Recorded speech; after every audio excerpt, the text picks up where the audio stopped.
hello. I'm Thaao Penghlis. I'm here with Vicki, and we're having fun. We are having fun, and you guys are just joining us, and so you're going to join the fun. And we're on Game Changers. And hi, Thaao. Hello. What a as Christinna and I drove up the street and trying to figure out which house was yours, it was clear which house was yours because it had the inviting open gate. Yeah. It had the huge windows were just magnificent. And then as we walked up, there's a heart with what's in the heart? Oh, that used to be in a church, and it's where people used to go and pray and light the candle and put money in there. And a friend of mine who had it in her family for over 100 years gave it to me. And it still has money in it, right? It still has money in it. So if you guys can find Thaaos House, there's money outside. It's probably old coins. So this house, for those of you who are joining us now, we did a little promo video before we started, and you can find it on my Facebook page. And we just looked at maybe a minuscule percentage of the art that is in this house that is just magnificent. I don't know where it came from really, except that I wanted to be an archaeologist. And that was my dream when I was a young kid, because, Greek fathers always in front of relatives will say, so, son, what are you going to do when you grow up? I said, I'm going to be an archaeologist. So my father was very proud. And then I turned out to be a bit of a trouble kid, and archaeology was still a part of my essence, I think. And that's why I take my journeys that I do, because in many ways I keep thinking I'm going to discover, which I have. Have you? Oh, yes. In 2340 BC, in a tomb called Mer, in Saqqara, where the cemetery is, the ancient cemetery, and they had just opened a tomb, and I went in with this great nobleman, and I don't know why, but I felt very spiritual when I walked. I just had a sense of the place, and so when I walked in, and I said, I'd like to spend some time in this room. Underneath that sand, and this had not been touched in over 4,000 years, I found a mummified cloth with a jackal's jaw, and I found this incredible piece of jewelry, and I could hear them coming, and I didn't know what I was going to do. Are you allowed to take that stuff? No. So I buried it back in there. Yeah. But I looked at the mummified cloth, and I thought, I wonder why I found this. So when the nobleman came and I said, look what I found, he said, oh, take it, because there are so many mummies there. So I eventually took it. So but when I came through customs in the United States, they said to me, what's that? I said, oh, family heirlooms. He goes, oh, please take it away. So there was no questions asked. So it was great. So it's up there. Oh my gosh. Yeah. So it's 2340 BC. So we're talking about over 4,000 years. So the first thing I ever discovered was that. What? Did you tell them that the jewelry was under there? Oh, I didn't say anything, no. You didn't? I didn't say anything, but I went years later. Was it gone? Every grain of sand was taken out of the tomb. And it was a nobleman's necklace. So it had gold and amber and turquoise. And I looked at it, and it hadn't been touched in all those thousands of years. Well, now, why didn't you? Why did you rebury it? Well, firstly, what was I going to do with it? And secondly, I didn't want to get into trouble because Egypt, through the centuries has been looted a lot, just like Greece and Italy, China, and I wanted, in many ways, I didn't think it belonged to me, and I thought, what am I going to do this? And the idea of stealing or taking it, I thought, if they stopped you, when they throw you in prison in Egypt, if you know the stories over there, you're in there for a year without even seeing a lawyer. So I just let it be. But the memory was great. But I had that cloth, mummified cloth. So you are Raiders of the Lost. What was his character's name? You're Harrison Ford. Oh. Some people think, when I'm dressed up and I go, on my journeys, riding a camel and all that. I mean, I love discovering things, and somehow it was my choice of education. Do you have any idea what sparked that as a boy? What was it? Just innate? Was it something that you just? I think it was in me because I'm always curious. I remember Jane Fonda saying one time the idea of longevity is curiosity, and so I went, you know what? I've been curious since I was a young boy, and I think in many ways it unravels. I like to unravel mysteries, or think about. And after doing metaphysics for many years in my life, I started to think that many of these places, had I been there before, especially the ones I discovered for the first time, it's knowledge. And to me, what are we here for except to accumulate that which we don't know. And I think it just develops the soul into a larger essence of itself. And then you turn around one day, which is where I'm at now, and you turn around and you share it. You know, I've got my nephews, I've got young people who are looking for mentors. I had mentors, and if it wasn't for them, I'm not quite sure where I would have gone, but I was guided. So I do that with the young who are looking, who are hungry, who are looking to further themselves, but they don't know which path to take. And you know, it's part of where I was doing the soap for that many years. You know, I would come back, everybody was kind of stale and tired. I would come back because I'd taken this incredible journey, being in Egypt or Jordan or Greece or Italy, and I would come back full. So what do you do with that knowledge? You know, that's why I began to write. But you put it into the work, the enthusiasm, the joy of it, the discovery of it, and it makes your character that much more interesting. But, you know, a lot of them might say, well, what did you do for your time off? And they would say, I painted the wall, I made a den, you know, and then it doesn't add. And you're traveling the world. It doesn't add, you know, to me it's about who are you? You know, that's the secret that you have to unravel in a lifetime. I'm looking at us, so maybe we're a little hot, Christinna. I made Christinna make the lights really bright, and now we're like fading into oblivion. Thank you. Christinna Guzman back there. Hey. Thank you, Christinna. They don't go any lower, though. They're on 10. Well, 10 doesn't go down to 0? No. What do you mean? They don't go any lower than 10. You mean they're on 0? They're on 10. You want me to turn it off? That's the only other No, thing. no, no. Oh, no, isn't 10 the highest? No, that's the lowest. It goes up to 100. I can move it back. So maybe people are sending love. Thaao, there are hearts like going up into the thing. So who were some of your mentors as a child? my most important one I would think was Milton Katselas, who was, you know, one of my great directors who did Streetcar, that was Elie Kazan. So he was Elie Kazan's assistant. So when I met I went to work for the UN for a year, and then I met Milton Katselas. I became his assistant. But at first, when he asked me to be his assistant, I said I didn't like him. He says, what do you mean you don't like me? Do you know who I was? I was Elie Kazan's assistant. Now you're going to be mine. You know what that means? And I said, yeah, but I still don't like you, which was true. I just thought he was, for a Greek, you know, which is typical, it was very arrogant. But all that broke down, and it was like John Moscolo, who I worked with so many years. It's getting to know someone who is used to having their way, who likes control. So how do you break through when somebody is that way? Is it acceptance of who they are? What makes it okay for you after time? Sometimes you beat them at their own game. Sometimes he used to say to me, Milton, when we were doing a play, and he would say, give me a note. I said, I've already done it. He said, how did you know that? And I said, I don't know, I just know. So we were on the same wavelength. So I was always ahead of the game with him. I remember one time when we were doing, with the writer of Chorus Line, we were doing P.S. Ducati's Dead, with Keir Delay. And Milton, and we're sitting in the kitchen, and Milton said, you know, we're hungry, would you make something like a Greek lemon soup? And I looked at him, I said, it's midnight. He says, doesn't matter, we're going to be working late. And I said, okay. So I made a Greek lemon soup, and then when it was all finished, just like that, and when we finished, he said, aren't you going to wash the dishes? I said, you know what, I'm your assistant, I'm not your maid. So I said, you wash the dishes. It was things like that got him going, and that was always fun. And in the end, that was very ballsy of you.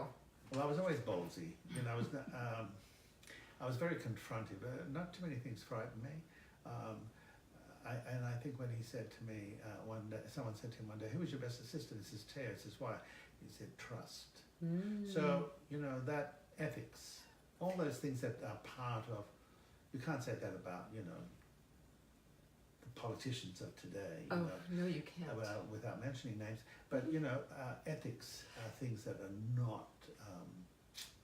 But it's the fearlessness that's very interesting to me, because let's talk about your background so that we can get a sense of where you come from and where you got that fearless. Because I think it takes great security and love in the home to be fearless, or the opposite. So, okay, so you were raised in Australia, but you're of Greek descent. How did that happen? When did your family go to Australia, and why? Well, after the Turkish invasion for 350 years, it changed the Greek character. Mm-hmm. And I wrote a chapter called The Whispered Past, which everything about Greeks had to be whispered because the Turks didn't want them. Thaaos book, places, we're going to talk about it. The Turks were diabolical characters. So the Greeks, had, in order to survive, had to teach their children in caves at night. Oh, wow. They weren't allowed to teach the language. So priests were the ones who would be taking care of keeping the Greek culture alive. Uh-huh. And that kind of infiltrated even with my own parents about whispering. Everything was whispered, so that people don't hear that there's no scandal. It's always have to always remember there's no scandal in the family, and don't you bring it on. Things like that. So years later, they decided, because the brother of my mother's went to Australia and became quite wealthy in real estate, working with. Do you know Aborigines. why Australia? Yes, because there was an assisted passage to the United States, to Canada, and to Australia. And because a lot of Greeks started to go to Australia because it was a new country, and there was also because, it's like the Chinese, it's like, the Lebanese, it's like the Koreans. They all find their little city within the city. Right. And that's what the Greeks did. And so they took, the labor force jobs. And What city did they go to? Sydney. Uh-huh. And then they went up to Queensland. And my father was a cane cutter. With working with Aborigines and a lot of immigrants. Sugarcane. And then they came to Australia, but he was in the labour force, and because of who he was and where he came from, it was tough on him. So those years, the 40s and the 50s, were really tough because we were first generation. Mm-hmm. Money was scarce, so my mother had to secretly take work in embroidery so she could put us through school. Why secretly? Because women at that stage, especially Greek women, were not supposed to work. They're supposed to take care of the household. So my mother used to go out the back way of the house and go to the factory and do embroidery work. And so she would come out and that would give us some extra money. And then, Did your father approve or disapprove of this? No, he was fine about it. Okay. Because his money was not very good. But there was only one relative we had that was really doing well. Didn't help, but and that's why we were first generation, and they chose Australia. But when you think about it, and I became an immigration official. I used to meet all the Greek immigrants, and then on the ships or on airplanes, and then take them south to Adelaide or to Melbourne, and then they would then. It took at least one generation for them to become part of the melting pot, because we were Dagos and Wogs in those days, garlic munchers, all those lovely. Lovely names. Lovely names they called them. Lovely garlic munchers. I've never heard of but that they one were all before. good, they were great uncles. There was one uncle who believed in me, who said to my father, let him go to America. I got a free trip with the Bella Folklorica of Mexico to go for a few weeks, and I went. I stayed a year in New York, and How old were you?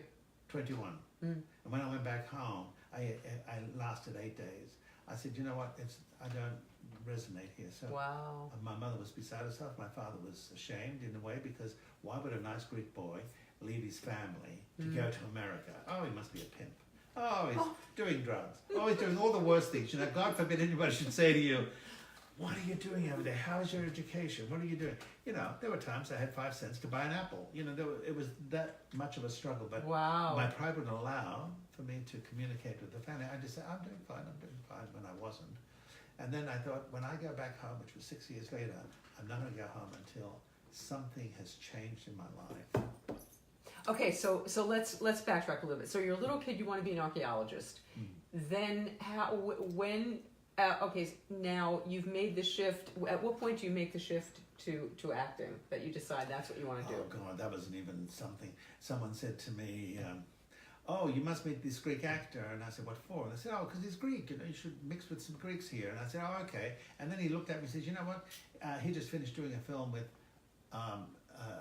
it was called The Unsinkable Molly Brown. Oh and my he played God, the I prince love in it. that film. Vasily Lambrinos, his name was. So Vasily said to me, you should be an actor, go to a class. And I said, no, come back. And he says, no, come and go as a guest. So I go into How the old class. are you? I'm 23 now. And I said, the teacher says to me, why don't you get up and read the scene? And I said, oh, I'm sorry, I'm just a guest here, I'm not an actor. She goes, no.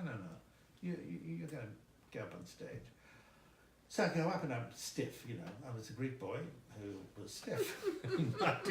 I wasn't very flexible. I was rigid. I didn't. Well, you didn't know what you were doing. I didn't know where I was going. So I did, and she looked at me and she said, "You know, it's a good idea. You shouldn't be an actor because I couldn't tell the difference between you and the chair." And I just went, "Oh, okay." So I sat down, and I remember this girl who was still friendly with me, Maggie Frawley, who turned to me and said, "Oh, don't worry, honey, you're pretty." And that was it, and that's how it started. And that's so true. That's what happened. And oh, so wait a minute. So when you came to America the first time, it wasn't to be an actor. No, I went. The only place I could get a job was at the UN with the Australian Mission. Okay, so wait. When you're in school in Australia. What are you studying? What are you studying to be? What are you hoping to be? An archaeologist. Archaeologist. Still. Yeah, I'm thinking in my mind that's what I want to become. Okay. But did you go to college for that? No. No. When I finished high school, and I was going to go to college, the trip came, the free trip with the Ballet Folklorica to go to Mexico. So I took that, and really deep down I realized I took that trip because I wanted to get away from Greeks.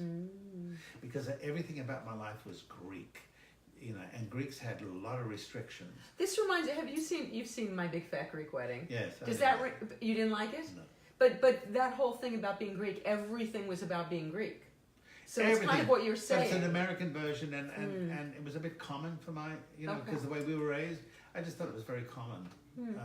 Common But just that essence of everything being Greek, everything being of Greek origin, The food was Greek, the language was Greek, the manners were Greek, the conversation was Greek. You just go, after a while, you just go, you know, I've had Greek up to here.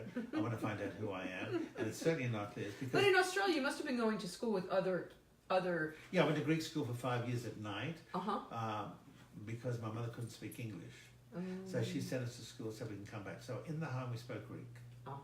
And I did well at Greek school. And I'm very glad that I did it because I still speak Greek. And so when I go to Greece these days, and because of my series that I did, Mission Impossible, it was very big in Greece. So they're very embraceful. So it's nice to be able to return the language. Absolutely. You know, makes a difference. Okay, so in college, what was your plan? I didn't know. I thought, you know, I'll look at archaeology. I thought that was 4 years, plus I think a number of other years. And then my father used to say to me, you know, there's not much money in you know, it's always about money. God forbid, you know, we should listen to who we are. And well, I'm Jewish, and it's the same thing. right. Okay.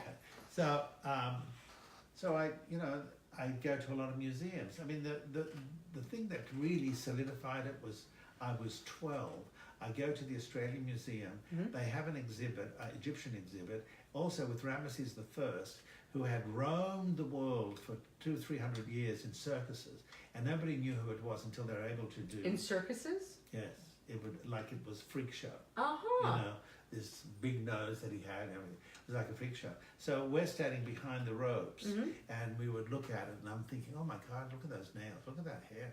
Oh my God, look at that nose. I want to go and touch that nose. And we weren't allowed to do it. So they closed the sarcophagus, and all of us, you know, went out with our teacher. And I ran back in. I climbed over the ropes. I opened the sarcophagus, and I touched it. And with that, I got into trouble. I got caned when I went back to school. And I thought, oh, well, my life just began. So that was the... But so you already had the curiosity Oh, yeah. of art and artifacts and Yes. all of that stuff. I mean, did your parents live to see Yes. your collections? Yes. Yeah.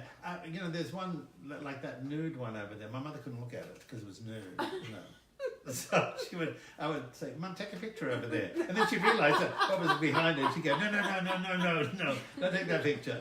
You know, so it's all about, you know, keeping the image correct. And she was a good mother. That's lovely. So were you a little repressed in that way, or did you go the opposite way as a result of being brought up that way? No, I thought that's what made me when I went to... It wasn't until I went to America I realised how... I mean, the one thing that was beautiful was that I didn't have to... When I woke up in the morning, I didn't have to be told, you've got to be home at 8 o'clock. You can't go out tonight. You have to study this, study that. And I thought, I can study whatever I want now. I don't have to go home at any time. It's my apartment. It was a one room on 33rd Street, and 33rd and what? And between 2nd and 3rd. it was abysmal, really. So you were working at the UN? Is that? I worked for UN I was getting $110 a week. To do what? To work with the minister. I was just a secretary, basically. But I was pretty high up in the grade in Australia. So when they hired me, I kind of went down 3 grades. And then I had to deal with our minister, I should say, who was always drunk. And so, they were big drinkers, the Australians, and which they are. And I remember going in and his wife would call, or someone would call, and I have to get him off the toilet because he was drunk. And it was all those embarrassing things. So one day I went in and I said, "This is embarrassing." And he fired me. And I said, "You know what? I'm going to go back home, but I'm going to report this situation because, I was an official, and I said, this is not correct. This is a terrible image." And I said, "I'm tired of getting you off the toilet." So I go back and I reported it, and a bit of a problem came up. But I lasted 8 days, and they gave me a big grade up, and I left. And I said, "I'm going to become an actor." And so I went. I studied so I could support myself. I studied Chinese art, English 18th century art. Wow. And then after I did that for 2-3 years as an apprentice at $75 a week, and then I went to Meledandre, Ronald Meledandre, who when I went into his shop, which was on 56th Street between Madison and Madison and Park Avenue. And I remember we had all the big actors that come in. Robert Redford did his clothes. Wow. Lillian Gish, John Gielgud. So I met a lot of people, and I remember Gielgud was really quite wonderful. He asked me, "So what are you going to do with your life?" And so I told him about acting, and he gave me some wonderful advice. And because Lillian Gish had come in, it was his birthday, and Lillian Gish said, "I have to buy something for Sir John Gielgud.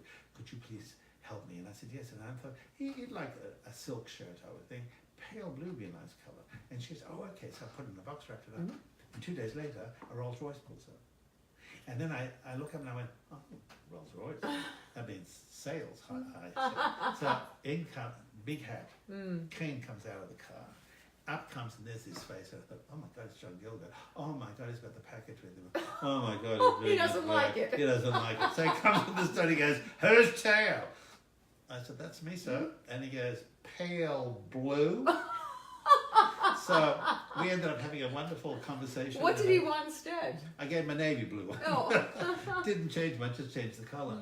But, it was those experiences that were kind of wonderful. Wow. But in the gallery where I worked, what I was blessed with, and I have a feeling someone was watching out on me, I worked with the best, like Robert Ellsworth, who was the leading connoisseur in antiquities in the United States. All his furniture now that he had collected of Ming, Chinese period of the 14th century, are all at Metropolitan.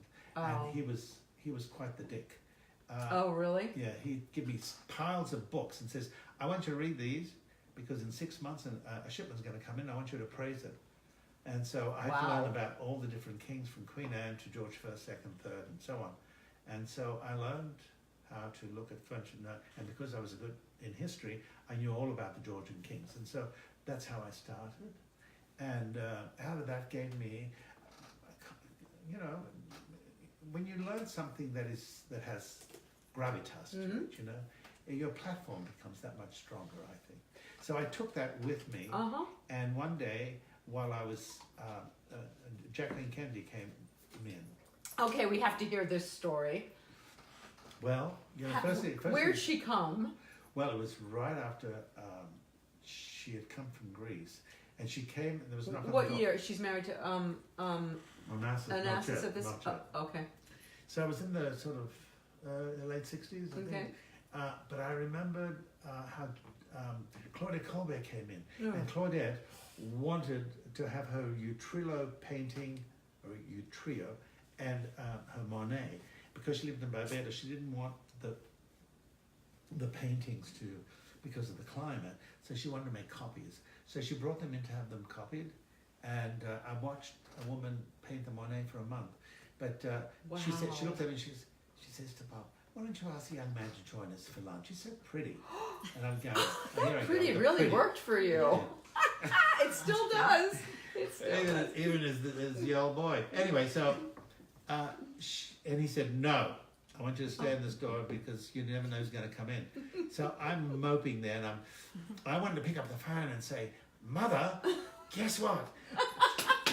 I'm going to get a lunch with Claudette Colbert. Can you believe it? Oscar winner and everything. Anything to impress that I was doing okay and that I wasn't just some apprentice. So I'm sitting there moping, and then there's a knock on the door, and then I opened it, and there's Jacqueline Kennedy and 2 bodyguards. And So when you didn't go for lunch and you stayed behind, I mean, how many blessings can one get in one day? I'm sorry if that's not a God shot. I don't know what fantastic. is. Oh my gosh! So she said, "Excuse me, I don't have an appointment because it can only come in by appointment." Mm-hmm. And she said, "But I hear your sculpture from Southeast Asia. It's a wonderful collection here. Can I see it?" And I said, "Of course." So she comes in. And I said to her, "Would you like some tea?" And I had made these Greek cookies called kurambieles, and they're upstairs. So I call upstairs well, it was my boss's assistant. I said, "Masahiro," Japanese, "Masahiro, could you make tea for 2 and bring the kurambieles down with you?" He goes, "Oh, sure." You're just an apprentice, you're telling me. I said, she's going by, so Jacqueline Kennedy is here, and he goes, "Oh, sure," and he hangs up on me. And I'm going, how am I going to get around this? And so we have an elevator, and as she's going by, the elevator door's open, and he's in his shorts, thinking that I was making a joke, and there's Jacqueline Kennedy going by, goes, "Oh my God," and he races back in, goes upstairs, puts on his uniform, brings the silver tray, brings the biscuits that I had cooked, and brings the tea, and we sat there for an hour, and you had tea with Jacqueline how Kennedy. old are you? 21. And she said to me, I told her there must have been about 40 pieces of museum quality. Mm-hmm. So I knew every piece, I knew the dates of every piece, how much it cost, and what the history was behind it. And so I had her audience, and she said, "Tell me," you know. So I told her about the stuff, and I remember she was wearing that blue hat, little pin hat or whatever it was. A pillbox hat, and a blue suit. And I said to her, when we finished, she said, "So where are you from?" So I told her about my Greek story and all this, and she was very sweet. So we had our tea left, and she goes, there was a piece there, and she says, $40,000. She said, "You know, them." And I said, wow. She said, "Put a hold on that for me, will you? Let me." I said, "Okay, fine." So she goes, and I'm going, so next thing I know is an hour and a half later, my boss comes in, and as he comes in, because he was so arrogant anyway, I think that's where I learned. He says to me, "Anybody important come in?" As he's going up the stairs. I said, "Yes, Jacqueline Kennedy came in. And he goes, "Oh, sure. And he goes up and closes his door. And I went, I don't think you believe me. 3 weeks later, the phone rings. It's Jacqueline Kennedy. So my boss answers it. He goes, "Yes, hello, this is Robert Ellsworth." She says, "Yes, this is Jacqueline Kennedy." She says, "Oh, I'd like to speak to your assistant, Thaao." And he says, "No, yes, that's fine, but I'm Robert Ellsworth." She says, "Yes, but you don't understand. I want to talk to him." So he goes over the railing with his phone, he goes, "It's Jacqueline Kennedy." So I hang up, he hangs up, gives her the phone, and we talk. By the time we finished talking, I went up to him, I said, "I just sold $40,000 a head from Cambodia it was." And he was like, "Why didn't you tell me?" I said, "I did, but you said it." Sure. All those years, never forget. So one day I thought, wow, I'd love to do the window with all this artwork and do it. And it really came out well. And my other boss said to me, lovely job you just did, Thaao. And my boss comes in and he says, "James, a lovely window." He says, "Oh, Thaao did it." And he goes, "Oh." The next morning, come to work, it was all changed. He took it all down. Stop. So I realized where I stood with this man. But anyway, that was my story. It was the beginnings, you know, and I think to my, you know, part of, you know, if you want to see where you're going, have a look at who crosses your path. That's nice. I like that. Christinna, will we note that? If you want to see where you're going, take a look at who crosses your path. Yeah, because they're signposts. And so some people cross and we don't pay attention and they may not cross again for a while, so you miss opportunity. So I think it's very important Do you think we miss opportunity? I mean, Yes. I'm a fatalist, and I believe that everything happens as it's supposed to in its time for a reason. Just the fact that you didn't go out to lunch with Claudette Colbert, Yeah. and that you got to meet Jacqueline, and you had that experience. I don't think that's an accident. I think that's ordained, in my view. That's just my view. Well, the same thing happened to me when I was going to work, when they called me up and I was not available. They were doing a mini-series in Europe with Omar Sharif. And, With Omar Sharif. and so he was a real signpost in my life. Mhm. Because How so? Because when he came in his manner, people who are really shy underneath have a kind of veneer about them. Mm. So I said to him, good morning. He says, good morning. That was it. No question. Now, is this post Dr. Zhivago? Is he already a huge star? He was already a huge star. Mhm. And it's called Memories of Midnight. It's a 4-hour miniseries. Mhm. And so I'm in Zagreb in Yugoslavia. Mhm. And so he says to me, he comes in, and our first scene is he hits me, punches me out, and I supposedly go flying. And so he comes, and I'm in my suit, and he comes in and he says to me, oh, by the way, when we do this scene, you see that 18th century table there? I said, yes. He says, please, do not break it. It's been around for 300 years. Please be careful. I said, oh, don't worry, I'm not going anywhere. He says, what do you mean? I said, well, if you hit me and I go flying, you and I have nowhere to go for the next 4 hours. So I'm going to he said, what are you going to do? I said, I don't know, let's see. So I said... How old are you here? I was in my 30s. He says, This is very ballsy, yeah. I like this man. And I went, oh, okay. So what does he do? He slaps me so hard, I do my thing like this, and I just looked at him and I adjusted my jacket and fixed my tie and continued with the dialogue. And from that moment on, every day it was caviar and champagne with Omar. Oh my Come. So that was a very classy move. You had no idea what you were going to do. You just went with didn't. it. Those are the times where I think in the work, those spontaneous moments that you're not expecting. Even when I did Altered States with Ken Russell, who was the monster. Oh, please talk about this. That's one of my favorite movies of all time. Can I swear? Of course you can swear. Okay. Fuck it. I'll tell you a story. Okay, good. It was the first day of Altered States, and Ken Russell. It was 7 o'clock in the morning. All the actors were supposed to be drunk in the scene, and Bill Hurt, including Bill Hurt, they're all drunk. And Bill was kind of a drunk in those days. Yeah. Yeah. And so he said, the director said, what are you going to do? I said, I'm not going to drink at all. If they're all going to be drinking, I said, I'm going to be sober. It just made my character, suddenly I got the hook of where this character, who he was, just by that choice. So we're sitting around the table, and the next thing is, Paddy Chayefsky, who was one of our great writers, comes in and... Oh, he came in? He came in, and he came to me and he whispered in my ear, I don't know where they found you, but you're exactly what I wrote. Stop! And I'm going, oh, thank you, because I have to be honest with you. I just hit you hard. It's okay, I'm used to it. Because I remember having a rehearsal with Bill, and he goes, is that how you're going to say it? I said, why, is that how you're going to say it? He said, you're arrogant. And I said, yeah, okay.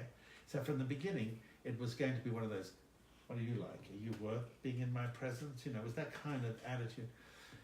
So the next thing I know is Paddy Chayefsky is being called by Ken Russell and calling, can I say the C word? Yes! It says, So, listen, you cunt. Get out of my set. How dare you direct my actors? And he's trying to explain. wait a minute, he's saying that to Paddy Chayefsky? Paddy Chayefsky. Get off the set, you fucking C. Oh my God. And then he turns back and goes, you're the fucking C. And then there are two adults going backwards and forwards. And I thought, you know what, this is over. I mean, who's going to survive this, And Ken Russell, and he's gone now, but he was a terrible alcoholic. And we saw that in Mexico. And he would attack everybody in some way. My. It was something like a Trump. He would attack everybody he didn't like or said something about him. And so Paddy Chayefsky left, never came back. Wow. Took his name off and gave a pseudonym on that script. Wow. And we go down to Mexico, and I remember Bill and I got along. And it was all because of his relationship with... It was all because he thought coming on, because Ken Russell wanted a private set, it was now his responsibility to take that dialogue off the page. Mm-hmm. But because he has these images of the way he sees things, and it was also a very interesting script, he said, he turned around and he just said to get off the set. So he stormed off the set, and people thought, oh, well, this is it, we're not going to... Anyway, the next day we came back, everything was fine, Paddy Chayefsky was off, and we started to work, and I remember we had to go down to Chihuahua, and we had to climb the mountain, and I remember spontaneously, I said to Bill, would you give me, when I give him the water, we've been climbing for days, so I give him the water, and I said to him, when we did the rehearsal, I said, could you pass me the water when you're finished with it? He says, what for? And I said, well, that's what you usually would do. It's my water. He says, what, you're going to drink from it as well? Is that how it's going to be? I said, I don't know. So he drank the water, he gives me the water, and out of the spontaneity, I poured it in my hand, I just did this to it, you know, because of the heat. Well, it flipped Ken Russell. He just thought it was fabulous. And upset Bill Hurt, you know, I remember that time. It upset him because you had a moment of brilliance? I have staged the moment, I think. But, you know, and then, of course, you know, Ken Russell would scream at people all the time. He screamed at everybody. Wow. And I was the only one he hadn't screamed at. We had a good relationship. I also took care of his face because he'd burned. He drank 2 bottles of wine that day. And these 200-year-old trees were standing there. He says, you know, cut these trees down. They're in the way. So they cut the trees down. He goes, no, you know, it still doesn't work. So this is how we had to deal with. So now, you know, we had signed that Paddy Chayefsky, we weren't going to change any dialogue, which you understand. Right. So we don't. So the next thing I know is Ken Russell says, you know, that scene that you have coming out of Chihuahua, it's too long. It was a page and something. And he says, cut it. Let's cut it. I said, well, we were told we're not supposed to cut it under Paddy Chayefsky. And he said, Paddy Chayefsky. And I went, all right. So he cuts and cuts, and I'm thinking, what does this mean now? You know, before it was explaining the whole issue about transitions in life, and I couldn't get it. Suddenly, I went from knowing this page to cutting and putting in bits, and he wanted me to do it right away. And I went, I can't remember it because it's not making sense to me now. So in my life, you know, at work on days they call me one take Thaao. I did 30 takes because I couldn't get it. And he came at me with a wine bottle. Oh my! Coming across this whole thing, and he goes, "Why didn't you tell me you were a fucking amateur?" And I'm standing there, and Bill Hurt moves away from me. He doesn't stand or support me. He moves away. So I'm standing there, and he's screaming and screaming. And I thought to myself, I think I'm going to punch him. I'm going to punch him right now, right in the kisser. And we did the take. I did 5 perfect takes with him. And that, after we finished, he came into our dressing room and applauded with Dom Perignon champagne, saying how much it was worth it. And I thought to myself, you put us through all of that. Doesn't matter how much you humiliated the person. You got the performance. And so you know, now I'm in Australia hosting my first talk show. And my first guest, after Dame Edna, is Ken Russell, live by satellite from Melbourne. He was there to direct. How much later is this? Oh, this is like 15, 18 years later. So and because, you know, Older States became a classic, and so he says, I said to my producer, oh my God, Ken Russell, he's a monster. And he said to me, what's the problem? So I told him, he says, listen, if he creates any problems to you, just turn the camera and say, now we cut to commercial. And I went, oh, that's nice. I mean, I'm the host of the show. I suppose I could say that. Cut to commercial if he said anything. Yeah. So he comes on and he goes, hello, Thaao. Wasn't that a great time we had in doing Altered States? And you and Bill were just wonderful in your performances and all this. And I'm going, huh? How come you didn't tell me that when we were working? Anyway, so it turned out to be brilliant. Okay, did you that is an unbelievable film. Did you have any idea when you were making it how important that film was? Did you have a sense? No, I had just done 2 films. What was your first film? My first film was Slow Dancing in the Big City with John Avildsen, who had just finished Rocky, won the Oscar for Rocky. Mm-hmm. So next movie was Slow Dancing, and because I was in New York. And Rocky won the Best Picture and Best Director. And Best Director. Yeah.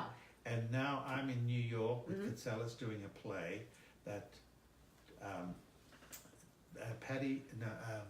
Jules Stein and Joseph Kipnis are producing. And it's we improvised in workshop and took it to New York, and they bought it. Wow. So they saw me in that, and Avildsen saw me. That's they called me in for the movie. So it was my first audition, and I went in and I did the audition. And John Avildsen said to me, "Can you wait?" He read 2 other people, and then he came to me and says, "You've got the job." And he said, "Can you start Monday?" I said, "Sure." And I remember going out on Park Avenue, and I buckled to the floor of the ground. I couldn't believe it. My first, you know what it is? Yes. What's it like to get your first play? Okay, wait. So let's talk about that, because you're 23 when you decide you're going to be an actor, and you stand up the first time in your wood. Yeah, it took me 8 years to get my papers to stay in the country. Okay, so wait. So what are you doing during? The first thing you stand up your wood. You're told you're no good. How does that? Who did you study with? What happened? After Mary Tarsay, that was 2 years. I became the best student. That's how hard I worked. I thought, after being told and being embarrassed, that's all you have to tell me, and I'm going to show you. And that's what I did. And then the next thing I know, I'm Milton, and then I studied with Milton for over 30 years. And, wow. And so when I went in for the audition, I love that you kept studying even though you were working. I kept studying. I'm still studying. I love that. You know what I mean? It's a continuous. I think it's like any athlete. You still need to sharpen your tools, and people who just think oh, I know business, all this. Writing is also part of your craft, and so it's all about how do you expand that which is in front of you, and how do you then lift the dialogue that's on the page that this writer has taken time to create. How do you take that off the page so that the writer says, "I didn't expect that. That's a great moment." So those are the things. I love your spontaneity. I love the fact that you trust yourself enough to not know where you're going and just go there. Right. Because that's everything. That's being present in the moment. Right. And also, once you've gotten over the fear of living in New York and having so little money and surviving and not getting into trouble. Do you know what I mean? Not the drugs, not I remember a lot of the people who going to class were oversexed in those days because of the sexual revolution from the 60s. I was like a bit of an altar boy in many ways. Well, you had a very puritanical. Was like, you had that upbringing. Don't embarrass the family. That was always ingrained in me, and so it was. And Avildsen was a wonderful director. He was so sweet, and he taught me things that because I didn't know. Okay, wait. Before you get to that first film, what's your first paying job as an actor? Stage, I assume. Yes, I worked at the Geffen in Play with Fire, and then I was going to work at the Avildsen with. So wait, so you're out here? Wait, I thought you were in New York. I'm in New York, and I come out. I do. After the play of Jockeys that I was doing in New York, where I played the choreographer, after that closed, we were all broke. All the actors were broke because we didn't know what we were going to do. Everybody just left us, and we're standing there saying, "What are we going to do?" And they say, "I don't know." And someone said, "I'm going to go back to California." And I said, "Well, a friend of mine is dying, and I've got to be there for them. And if I'd gone back to California, I may have missed opportunities." This is again another opportunity that it was when they saw me in the play in Jockeys, and John, they were doing a modern revival of Shakespeare's play. Don't tell me I'm having a geriatric moment. Shakespeare's play of Pound of Flesh. The Jewish story. Yeah, with Shylock. Yes. Yeah. Anyway, so I went on the stage, and while I'm ready to go on, someone said to me, "Do you know who's working here doing Equus at night, I said, Richard Burton, right? And I said, yes. So suddenly it dawned on me, I thought, oh my God, Richard Burton's on the stage at night, you know. Wow. So I took that in. Uh-huh. You know, you in order to be present, you must take in all the elements so that you become part of it, rather than being something that is trying to find its way through. You become part of the whole ambiance, and then you use that energy. So I remember I had 4 callbacks, and I remember John. Yes, no, not John. Because I heard he was a dick. He ran up on the stage and he says, "Where the fuck have you been?" I said, "Oh, I've been training a long time because I couldn't work as an actor." And so he said, "I want to see you back." So anyway, 4 times. Came down to the last 2. I went to the other guy, and I went, "Okay." And the next thing I know is I'm being brought up for slow dancing in the big city, and then after that, the bell jar, and then I thought Sylvia Plath is my goddess. Yeah, she was. That was an interesting movie to shoot. Was it? I played a rapist actually. I raped the leading lady, and had to learn the tango. Had to do a tango with her, and then I took her in the bushes and started to rape her. And I saw that movie when I have to go back and watch it again. So you raped Sylvia Plath? Nice. Yeah, what can I say? I was versatile. That's why people say, "God, you're a nice person. You're not so dark." I don't know why villains are easy for me. Is that so? I think it's because I enjoy upsetting people. And then it's fun because it's just on a take, you know what I mean? Yeah, I do. You know, it's part of me that's mischievous. Also, I like to stir people up because I find them too comfortable. When they're too comfortable and sure, I say, "I'll stir this one up." And so I do that, especially with actors, you know. But I'm pretty okay about that. So are you tough on a set because you're keeping people on their toes? No. There's one thing Milton Katselas taught me is, you know, when you come on the set, you step on that set, you're on time, know your lights, please know your dialogue. They give you one rehearsal and then you do a take. And I found that I must be an example of where I came from. At first, you know, I felt that they were rushing, and I was difficult in the beginning. I was playing 2 characters on Days of Our Lives. I watched. I was a fan. I watched every day. Really? Never we didn't have VCRs in those days. Maybe we had VCRs soon. But as a matter of fact, yes, because I remember I used to record it every day, and then I would watch it. But yes, I was a big fan, and I watched. Well, it was a very Anglo show.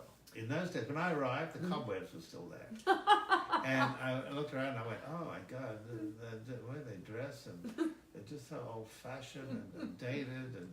And so I remember one of the leading ladies came up to me and she goes, "We just saw your movie." I said, "Oh, which one's Altered States?" And we enjoyed your bit. That's how it started. I said, "My bitch is just darling, that's how we see it." So that was Susan Hayes, who was a toughie in those days. I love her now. I mean, but she wrote in the book because I turned around and I said to my director, "Get the stage manager, get this bitch out of my face." It just arrived, you know, it's from an overnight flight from Australia. So I was tired to be confronted with that. I thought, really? That's your best that you can share with me? And so I called her a name, which I won't go into now, but even though it's in print. And I remember, it is, yeah. I was sitting out in the hallway on the floor because we were doubling up in the dressing rooms. And she sat down and she's crying. She says, "Nobody's ever called me that name." And I went, "Oh, well, that's a surprise." So from that moment, we hit it off. You know, Is it the C word? Yeah. Yeah. And we didn't, you know, from that moment on, I didn't allow anybody to think that, especially a woman, because of my Greek upbringing, you don't embarrass a man in front of. Oh. So when that came up, you know, I just, you know, you have to know how to zip it at the bud.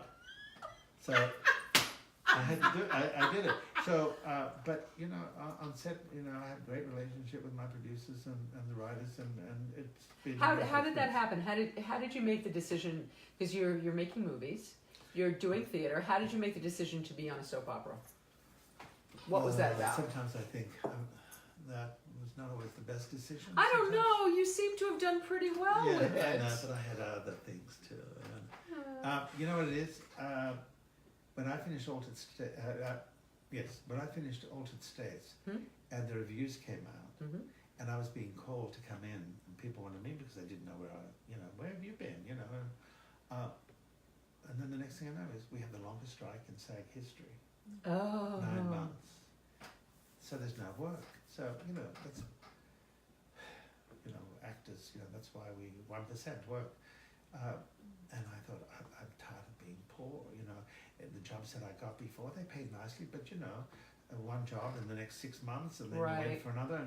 And because in those days, did you do other work when you were acting? You were always able to earn your living. I've always earned my living as an actor. Wow. I've never taken any, except in the beginning when I was studying, which I had no choice. Right. But never again. Wow. The other thing was working with Mulder Katselas as his assistant. He paid me an apprentice's price, and then I turned to him one day and I said, I'm making the class so much bigger, and you're making so much more money. Time to share. And so he said, "What do you mean?" And I said, "Well, I think you should give me an increase in salary, so I can keep going." And anyway, without going into what he said, I got it, and that also supported me. And then the next thing I know is they called me in General Hospital, and that's when Liz Taylor that year came on. Oh, as my. my sister-in-law, and so I went on. And So wait, General Hospital was your first before Days of Our Lives? Yeah. Oh, I didn't know that. Okay. Cassidines. At least in both soaps, I played the families. The Cassidines in GH and the Demerits on Days. Well, I started the Demerits on Days. That was the first one. And then Joe came afterwards. Okay, that's what I was going to say, because I know you from Days of Our Lives. Yeah. But what was interesting about GH was Gloria Monty, who was this big, she would come down, the fiercest, toughest broad I have ever met in my life. Like she'd go to one actor and she'd say, "You see my pencil? If you don't behave, I'm going to break a rope next to your name and you are finished." That's how she used to, and the actors used to get all nervous. The directors used to put their hands in front of their crotch because they felt like the balls were going to be cut off. So she was a tough cookie, but she knew what she was doing. She elevated daytime to where it was with the Luke and Laura story, and oh gosh, and she said, I like the actor, but he's got that foreign accent, and when this, soaps are American, so that was it. And then they hired an actor who wasn't very good, and they said, let's keep this actor because he's weak, with John Colicos, who was one of Burton's best friends. And we need another, bring the other actor in. Let's make him more of an international kind of a character. So I came in. She was so wonderful to me. So they had 30 actors that summer, and they killed all those actors except me. Wow. And she said, so one actor I remember saying, he's coming in, he's crying, and he's playing my brother. And I said, "What's the matter?" She said, "They're just going to kill me now. That's it, it's finished, I'm going, you're next." I said, "Oh, okay." Well, I didn't expect any more. It was 3 months. But at least I made 3 months of salary, which was great. So I go in and she goes, "Hello, darling, sit down." And I said, "Hello." She goes, "So what's it like to be the only actor who's going to survive this storyline?" And I said, "Oh, that's nice." And I said, she said, "We're going to bring you back. You have to go to prison because of what you've done, all the bad things you've done." So I go. The next thing I know is, I go out, and then Andre Lanzat, it was, the actor, and he says to me, "So, when do you finish?" I said, "I'm not." I said, "I mean, what? What? What do you mean? They're not going to kill you?" I said, "No, they're not." So the next thing I said to my agent, "Would you find out when I'm going to go back, because Pat Fulton Smith, who was the head writer for GH, was going up to Days of Our Lives." And she says, "Just tell Thaao to wait." So then Pat Fulton Smith, so they call me into Days, and I test with an actress on the show, and next thing I know is they offered me the part, and I said, "Oh." So Gloria Monty was really furious, and then there was a magazine that came out, and the headline was, "The Actor That Got Away." So I got away from Gloria Monty, because nobody ever got away from Gloria Monty. So that was it, and then I started with Days, and then I was on daytime, and then the next thing is I'm playing Tony DeMera, and they're looking for a father, and I said, "You know what, there's an actor I was studying with called John Gielgud in workshop." Oh, that was lovely. Yeah, I said, he and I get along really well. He could be my father, even though Joe says, "I'm too young to be your father." And then I find out years later that he lied about his age. Oh, really? Yeah. It And he could have totally, been my father. it totally worked. Yeah. Well, part of that was we already did our homework in workshop. You know, we knew each other's personalities. Anyway, so That was a great clip that a fan put on your page, on your Facebook page, which I then posted again today of you two doing a scene. Oh, yeah. Yeah, that was lovely. Yeah, it's sad. You have that nice moment at the end, didn't you? Yeah, with my father. Yeah. Well, you know, in many ways, it's the father. I played all the things that my father didn't give me. I didn't, you know, you don't let those emotions as an actor or writer, you don't let those emotions waste away. You find pockets of those and save them, and then you recall them, and then you're able to put that and personalize in a scene so that it has some depth, you know. I'm always looking for layers. Do you have a process? Or is it always different, or do you have a process that you use when you act? Because it sounds like you're very present in the moment. Yes, you know, firstly, because I studied also with Stella Adler for 3 years, I would look at the script and read it over through quickly and see what it is and whether I like it or not. Try to not place a judgment on it, because then you're stuck with it. So you just open to it, and so then you add, and then every time you read through it, you add another layer, and then you write notes like I do. I write notes, and then I. Are you inside out or outside in? Once I dress, then the outside takes care of what the inside has already gone through. Because I always believe that we manifest that which is already changed within us physically. We manifest that which is already changed within us, which is then physicalized. You know, if I was going to put it in crude terms, if you had a pimple, Yes. well, the blood's dirty. So what happens to the blood? It surfaces, it's got to go somewhere, and it becomes a pimple. That's the physical of what was going on inside the body. You know, so to me, it's when I was changing this house, when I was painting this house recently, and you don't even know it's doing, because I bought the chairs, those Ampere chairs, and I said, oh, and then I bought the table, and then I bought the mirror, and then I saw that painting, and I thought, what am I doing? You know, trusting the process that, because as someone said, what, did you win the lottery? And you know, usually it's how people reveal themselves. Instead of someone saying, oh, how lovely, you know, I love the piece, I said, what, did you win the lottery? That always tells you they're not excited about that you've had the ability to get it. Or that they're jealous or envious. You Yeah. know, so,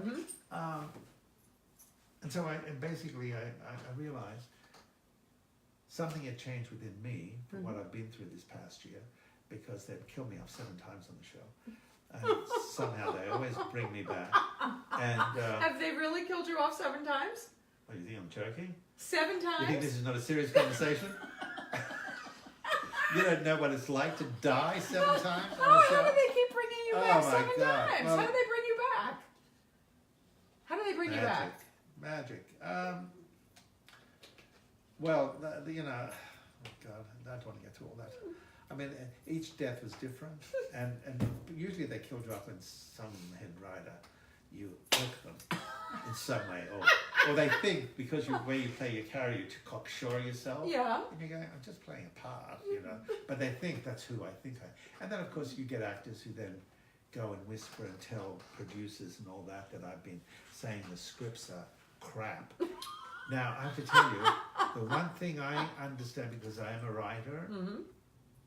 I mean, I can understand when a scene's not very good, but I don't go around telling people. Right. I say, okay, how do I make this better? Instead of complaining about it, then let's make it better. Let's give them something they didn't expect. That's what I look for.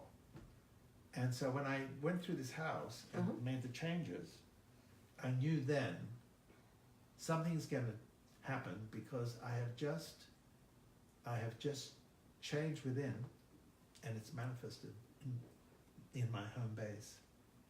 Because this house, in the 17 years that I've lived here, has never looked like this before.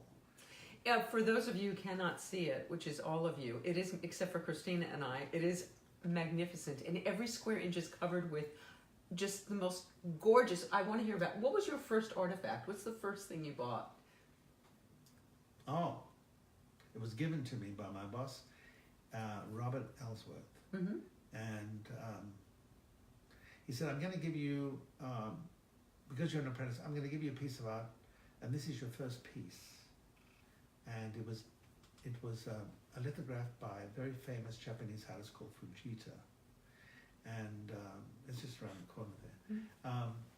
And then from that, and because I saw what he had, and in many ways, as poor as I was in New York, I think because I had a sense of humor, I looked a certain way. I was always people are looking for a nice addition at the table, or someone could flirt with you.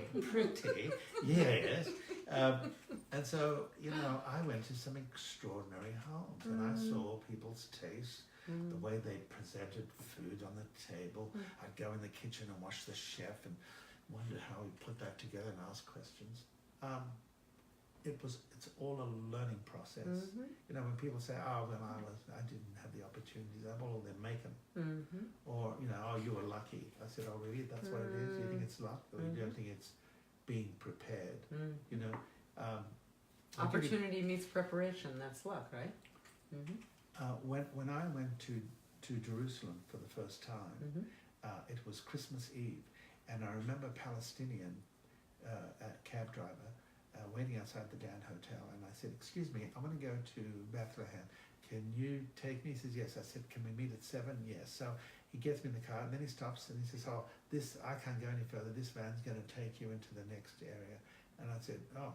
So I go into the van, and there are some men in there, and they're being very gracious and all this, and then I started to think, well, why is this? Why can't I just go straight in? What's another car? And the next thing I know is there's a flashing of a light. Now I can go in there. I said, "Another car?" And I said, "Yes, we'll explain later." So I get in the other car, and in comes my guide. He goes, "How do you do? So nice to see you. You are my first business in 3 years." He says, "We have been struggling here, and it's so nice to have somebody come and who's interested to be with Palestinians and to be in this area." And so he takes me to the Church of the Nativity, and there are soldiers standing out, military, and Jewish, and they said, "Sorry, the church is closed." I said, "It's Christmas Eve, it's a Greek Orthodox church, how could you close it?"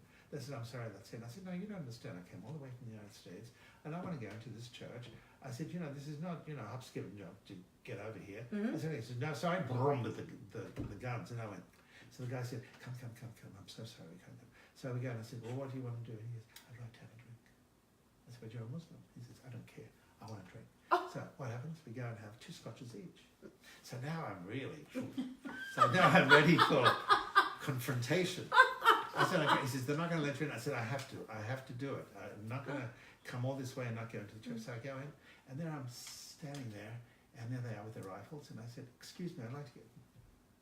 Then suddenly a monk comes out, and a monk is smoking profusely, and I thought, "Oh my God, God's not talking to him." He's smoking away profusely, and I think, and then suddenly he turns around and he looks at me and goes, "Oh, Mission Impossible."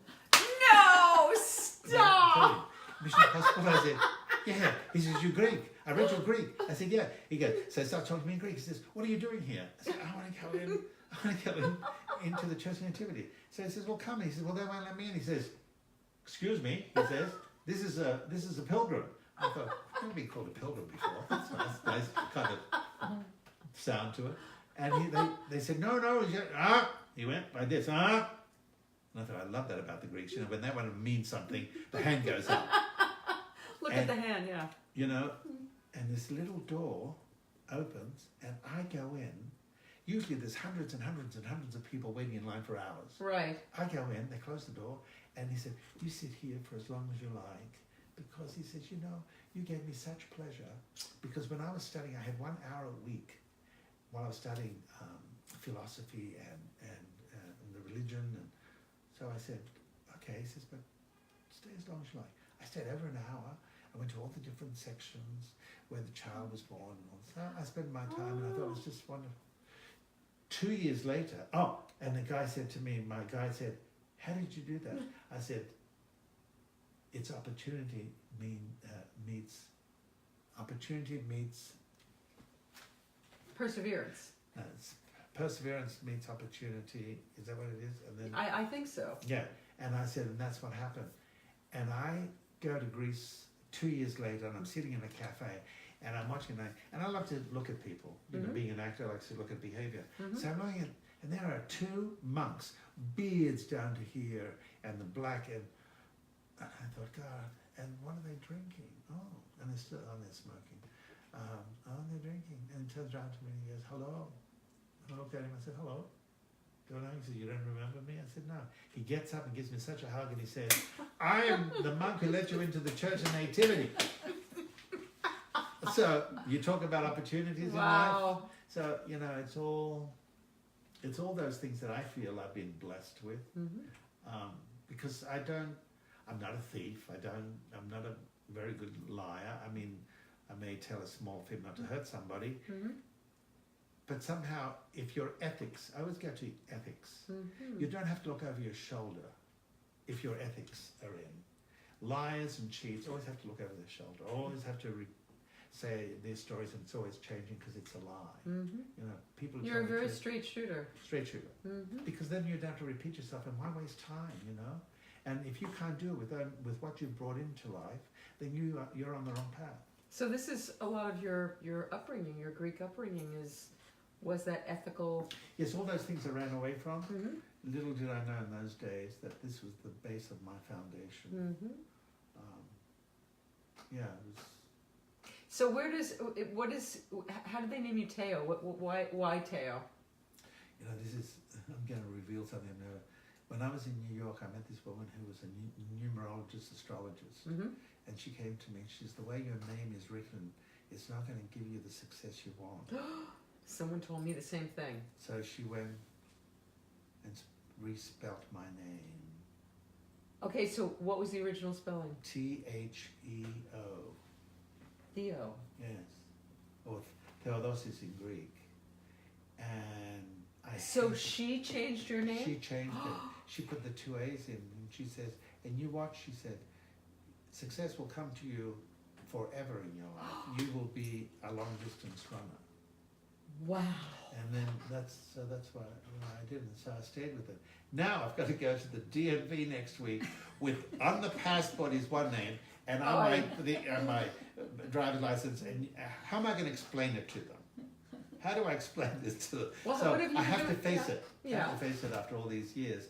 Well, you mean you haven't had to explain it all these years?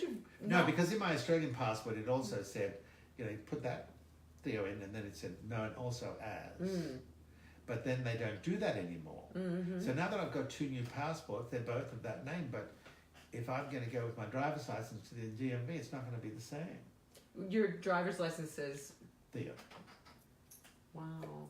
No, the driver's license says Thaao. Thaao. And the passport says Theo. Theo. So that's what I have to explain next Monday. I can't wait. DMV. I mean, you know. But I love that though, that she did that, and it's had the did anything shift when she changed your name? What stage were you at in your life when she changed your name? A very insecure stage. How old were you? I think late 20s. So you'd already been acting? Yes, it was just before all that. Oh. So when you joined the union, were you Theo or Thaao? Thaao. But spelled, you know, and also the way it happened was when I went with the Ballet Folklorico with Amalia Hernandez in Mexico City, which I love that company, and she said, Thaao, Thaao. When she looked at my name, she said, Thaao, Thaao. And I said, oh, that's better than Theo. So I said, oh, okay. So when I came to America, I said, oh, my name's Thaao. And then she said, and I spelled it T-A-O, and she said, no, you can't either that. What were you born with? And she said, okay, we've got to change that. So then she changed the whole thing and then did the difference in the spelling. But now, over the years, you say to myself, why can't it be more simple, the name? Because they say, how do you spell that? How do you pronounce that? Where are you from? Are you a foreigner? You know what I mean? It's just complicated things. I've never seen that names. I've never seen that before or since. Right. You're the only one that I know. I've seen a couple of German shepherds. Oh. Couple of German people said, oh, my dog's named that too. Oh, really? That way? Oh, yeah. Thaao, that's my dog. Oh, that's nice. Here I thought, you know, because the name that my mother gave me was, you know, the gift of God means in Greek. Theodosis. Theo meaning God, dosis, which means gift, to give. And Nice. yes, yeah. What does Thaao mean? Dog. German Shepherd. Yeah. Oh my God. Okay, so now you have another passion, which is food and Yes. cooking. How did that happen? When did that? Was your mother a good cook? No. Oh, wow. My father, when I'd go home, he says, "Oh, son, would you cook it for us tonight?" Hint, hint, hint. Because I'd go out and I'd buy expensive things. They're being elderly. They're just. But I would bring home things. I'd go to a real good stores and buy and improvise. It's like sometimes I haven't prepared anything for dinner, and I'll open the fridge and I'll say, okay, what will I make? So I see what ingredients are in there, and I'll work them. Okay, so now how did that has to come from somewhere? Like when did you discover I think you it's had like that? everything else, it's a matter of knowing without tasting something. By looking at it, you get a sense of how it tastes. And then when you want to mix it with something else, then you say, oh, those two things together, how would they taste? It's like, you don't put salt in coffee. Why? Because it just won't make the flavour good. Sugar, yes, because it elevates it. The same thing with food. If you understand the fabric of the food, if you enjoy it, that's the other thing. People cook for you and everything, and they're not loving it. When people don't love presenting you with food, or just it's a chore, then it's not going to work very well. With everything in life. Yeah, it becomes mediocre. But to me, it's like my work. It's about everything I do. I want to present my best. I don't like being shortchanged. I don't like people taking me for granted, and you get mixed messages from people, but I don't let anybody through that door that if anybody comes by accident and someone brings somebody that's got negative energy to me, or they're looking around, I'm not liking the way they're looking, or I will get after they leave, I will get sage and I will burn sage in the house, or frankincense I will burn to clear the energy out of I don't the know house. about frankincense, but I have sage. Yeah, frankincense is wonderful. Okay.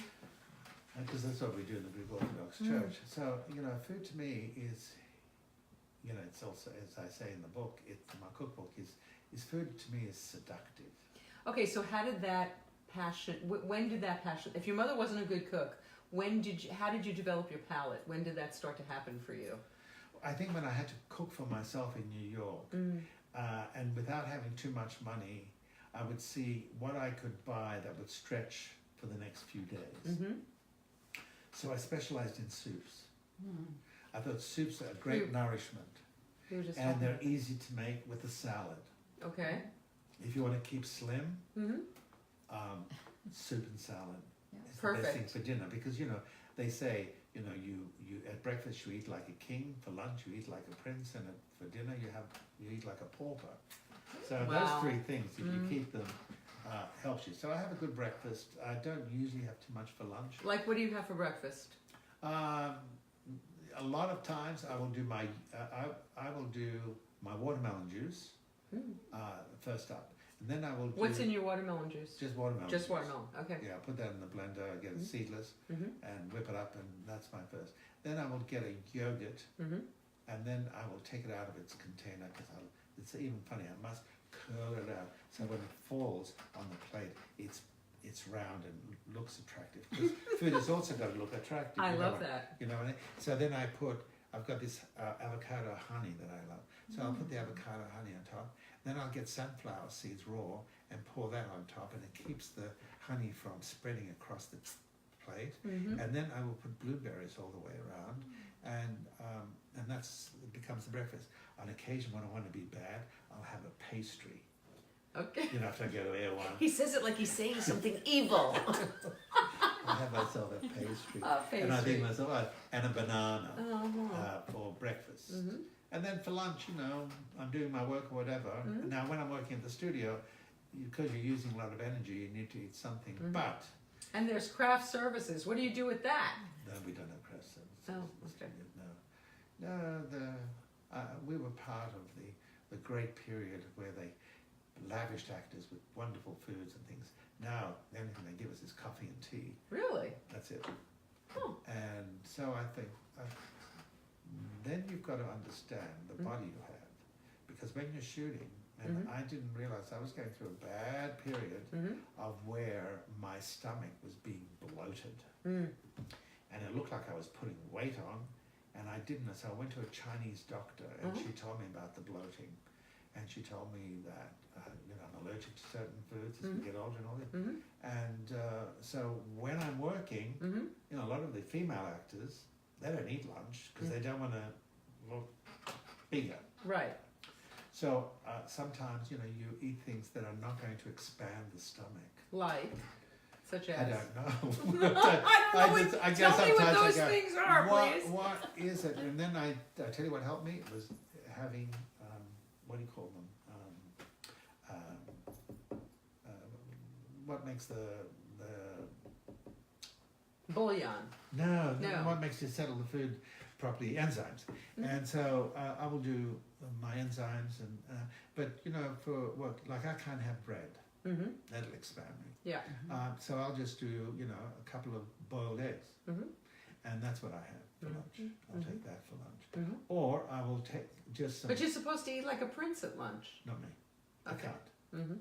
I've never been a big lunch person. Even when we go out for lunch and meet people for lunch, but I'll take like nuts and things like that to give me protein. But then when I come home, you know, and I've got too many lines, the soup's ready. Okay, so like what kind of soup? So you don't make cook from recipe, I assume? No. Okay, so take us through a soup. Pick a soup, like. Okay, lentil. Okay. Or the white bean. Okay. Northern bean. I'll soak the northern bean of the night to get all the gaseous stuff out of it, and then I'll bread it, and then I'll get a whole chicken. Okay. Organic chicken, and I will boil that till there's nothing left in the chicken, but just pulp. Right. Then I discard the chicken, and then I've got all this broth. And then I will put in some spices, like I will put cumin in, curry, and then some olive oil, and then I will put the beans in, and sometimes I like it with shiitake mushrooms, or I like it with chard. I'll chop the chard. And then I cook that, and how long is this whole cooking process? The soup an hour. That's not bad. Those beans. The lentils. How long do you cook the chicken until it's mush? Oh, good hour. Okay, at least. At least. Yeah. Yeah. And then I just discard because it's got nothing left in it really. But it's, you know, the penicillin, as we know in Jewish law. Oh yes, we know. So it's the penicillin. So then I will get little bags, and I will fill the soups, and then I freeze them. Nice. So that when I come home and I've got, you know, 30 pages to learn tonight, then I get the soup out when I'm leaving in the morning, so it'll be defrosted when I come home.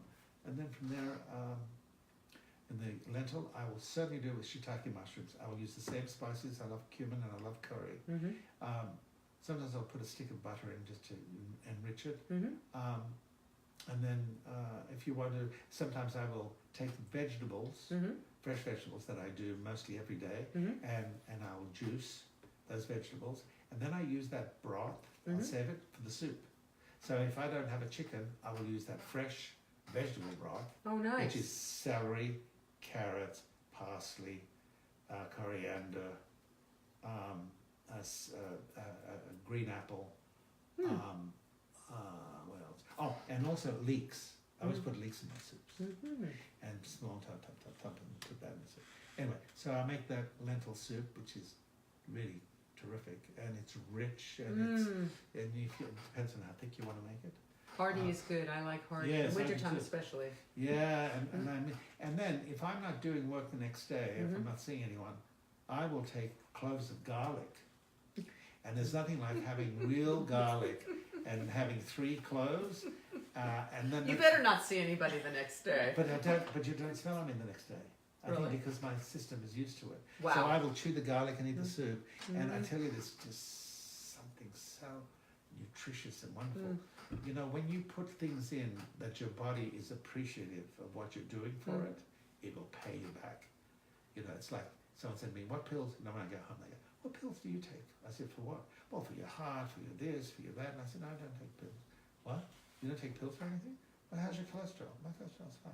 Well, how's your blood pressure? My blood pressure's there. Yeah, it's fine. Yeah. You don't take anything? So I see them going, because I left and I had to save myself Mhm.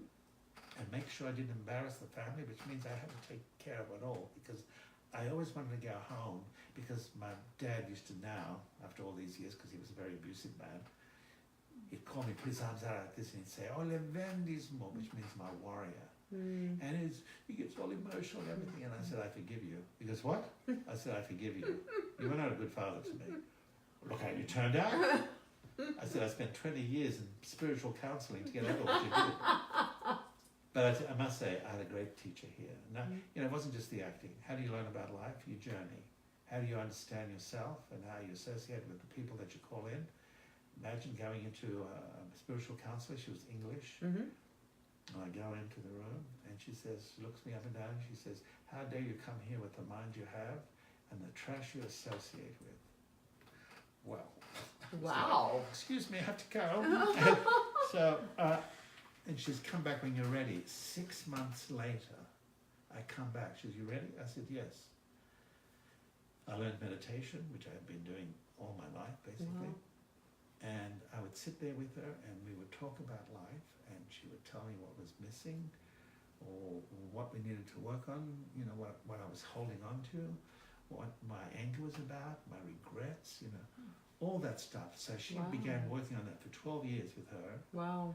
and that was great.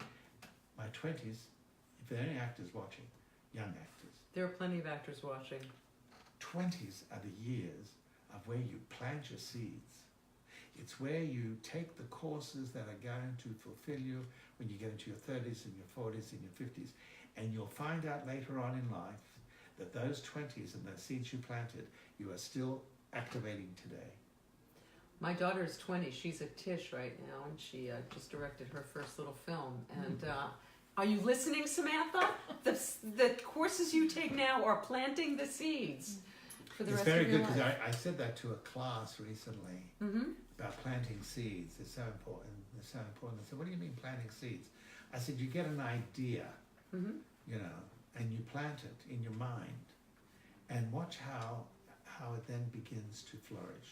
Can you give us an example of something that that you planted? Yes, I planted to understand culture, so I studied art. Not knowing, I mean, I had a passion for it, Mhm. but I studied art. That became one scene. Then I wanted to understand, how do I dress myself? Mm-hmm. So I studied fashion with Mhm. Melisandre. And then I wanted to understand, how do you work with the director? I became the assistant to a director. Mm. So all these things, and all the journeys that I had gone to, because my first journey out of America was to go to Egypt. Mm-hmm. All these were, without even realizing it, they were the things that, you know, when I'd go into an audition and I was able to stand still or sit still and listen, was because I was building a foundation from those seeds that would then flourish later on and continue to flourish and become better and better. Because let's face it, you reach a certain stage in your life, and I love that Obama, Mrs. Obama, Mm-hmm. wrote a book called Becoming, Mm-hmm. and that's been my word, because he would say to students, listen, life is about becoming. Mm-hmm. And that means that you don't know where you're going yet, but with surety, because of what seeds you've planted, Mm-hmm. you are becoming, and then one day you will wake up and you'll know that you have become. Ooh. And then that's when you turn around and you become who you were when you came in. Wow.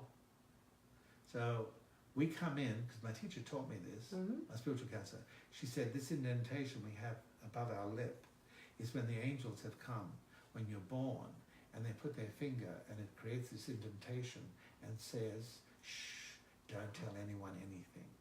So you proceed to forget it all and then discover it as you get older and older. And then, that's what happens, you become. And then once you become, then you're done. Then you realise, then you're done. Then you're but done. But what it is, the beauty of it is, then you can pass it on. Then you can teach it. Then you can become an example of it. And that allows you, for people to be interested. It's like, like I've told stories at the dinner table, and there are always people who can't listen enough or don't want you getting all the attention, so they'll interrupt. Oh yes, I was there too, and when we went, and then I said I hadn't finished. And then they stop. So you have to know how to handle interruptions. And I think I've always felt that when people do that, without being rude about it, or making anybody embarrassed, although sometimes I enjoy that. I can tell. It's devil. You've got that devil.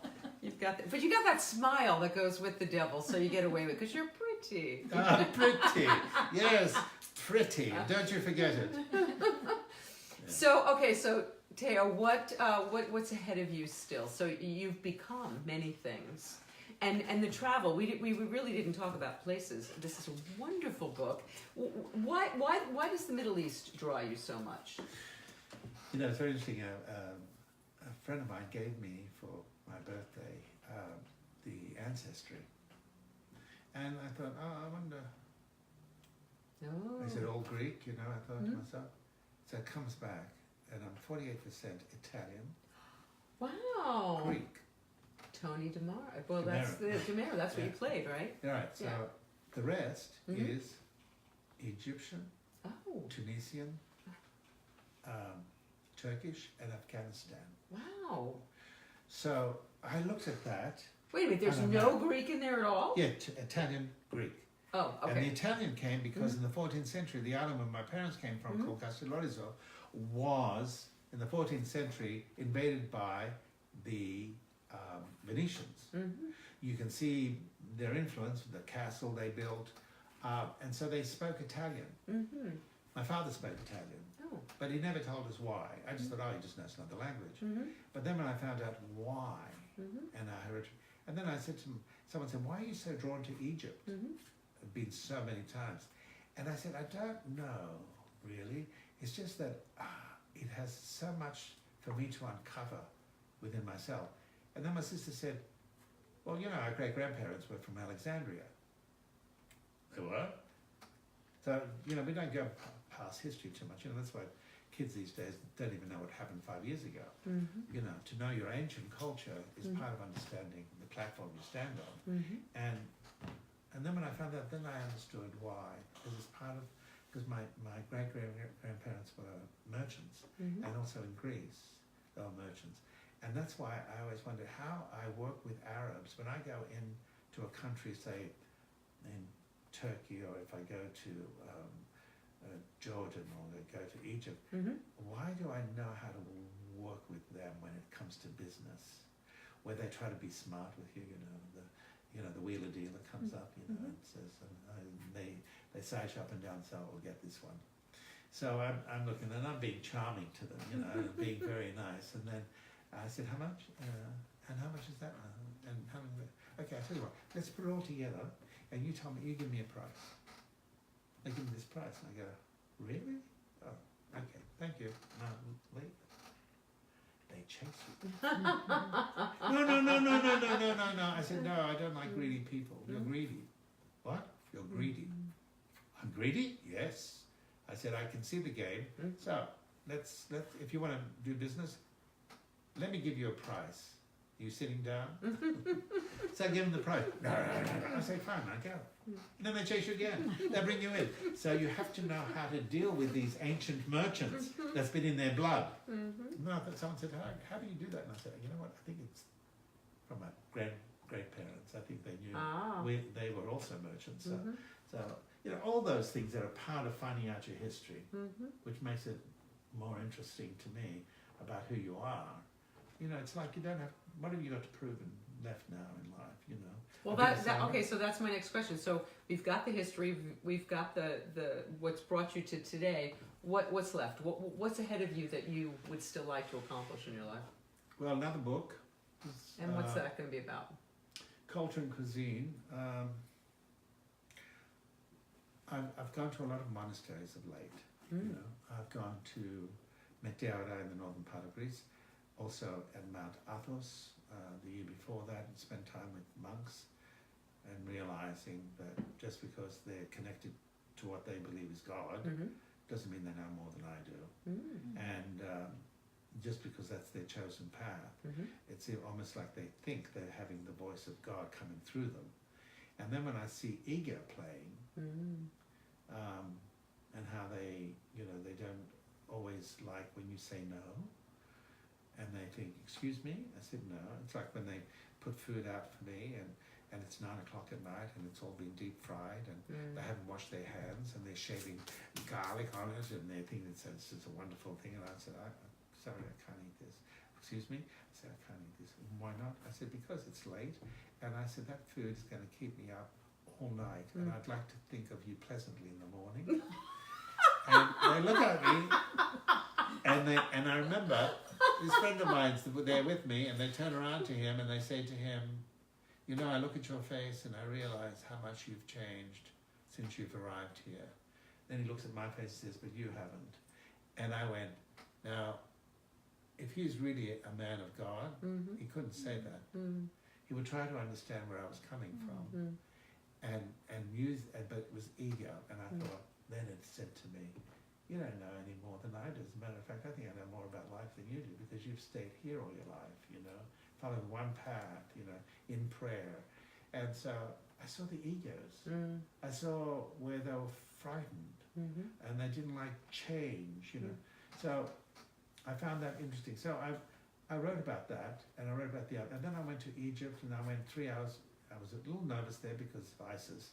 I went out into the Sinai and went to St. Anthony's. And St. Anthony is the first monastery in the Christian world. And that was from the 3rd century AD. And so I went across a 3-hour drive and I went into that monastery, the first, and I loved the history of St. Anthony. And so I go in and there was this little man like this, a monk. And he looked at me and says, I want to talk to you. I said, oh, he said, sit down. So he grabs my hand and he holds it. You know, it's not always comfortable for a man to hold your hand for a whole hour. And you're wanting to do this. I need to breathe. I need to not be so but, you know, in the end, he was so gracious and so appreciative that I came all the way from America to spend time at their monastery and be interested. So I just love monasteries, and so my book is about certainly more journeys that I've taken, but also because at the end of it, I want to put a recipe. It's like the Bourdain, you know. Bourdain did more about food than he did about culture. I want to do the reverse. I want to do the culture, and at the end, as a way of celebrating, is to have food with the people that you're sharing these moments with, and so that's what I'm doing. So now I'm about page 100 and something. Lovely. And there's a mini-series maybe? You don't have to talk about it. I'm developing something now, and I don't want this knowledge that I've accumulated all these years just to be something where we just talk about it, you know. I think it should be passed on, especially when it has gravitas to it. And because I've gone into dangerous territories to attain some of this knowledge. You're going to share it. I want to share it. I think, you know, but you know, people always, the trouble with this industry is, you know, they see something doesn't work and, oh no, we're not doing that anymore. Or they think, oh, that's going to work now. Whereas a year ago, they wouldn't even take the chance to do that, but they're waiting for somebody else to start it. You know, it's all those obstacles you have to go through. But, you know, obstacles are there for you to pause, to understand. And once you understand it, that obstacle is going to move. And then you go to the next phase. So perseverance is one of the great lessons in life, I think. Well, Well, you didn't expect this from me today, did you? no, You thought and it was going to be a nice recipe, no, right? We no, got but that you gave us wonderful recipes for living, and that's very valuable, and I appreciate it every moment. Thaao Penghlis, I adore you. Thank you so much. Thank you. Christinna, thank you so much. Christinna, thank you. And next week, we are going to be back with Norman Lear from his offices at the Sony lot. And we are going to be early next week for Norman. When Norman says change the schedule, you change the schedule. Well, he's a pioneer. He's a pioneer. So we'll be live at 3 p.m. Pacific time And next a great week. man. A fabulous A man. great man. I A lot of adore heart. him. Yes. Yeah, he's from the old school, that man. When I first came to America, Norman Lear. See his heart. And also he's a good storyteller. I mean, Wonderful and storyteller. funny, you know. Yes. I mean, he did a lot. That was a great era. And he has no ego. None. He really doesn't. Yeah, I can't say that about myself either. Well, we're evolving. He's 96. Oh, okay. You know, so. Okay, by that time maybe I'll shove it aside and say, you know, that's it. Thank you so much for Thank having you, us in your thank home. you. Your No, it's beautiful home. Thank you. And we'll see you next week. Thanks, Christinna. Thank you.